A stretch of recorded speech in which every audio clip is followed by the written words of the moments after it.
When I was in high school, every day I would come home and my mom would make a pot of tea and we'd sit at the kitchen table and discuss life. She seemed to know everything about everything. Yet there did come a time when she had no answer about certain things, and these questions began to build up in my mind. About that time I went into the hospital for a minor operation. I was awake during the operation, but I decided to take a nap because it was so boring.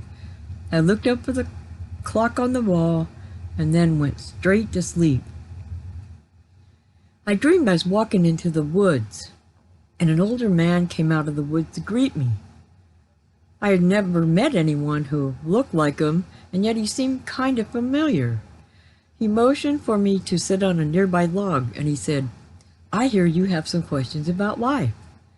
"Yes," I answered, and I began to ask him all the questions that I could not find an answer for.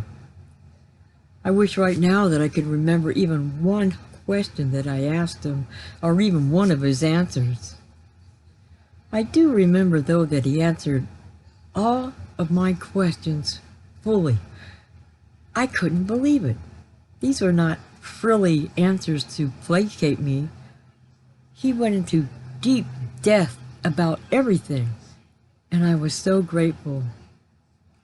And this went on for about 2 hours.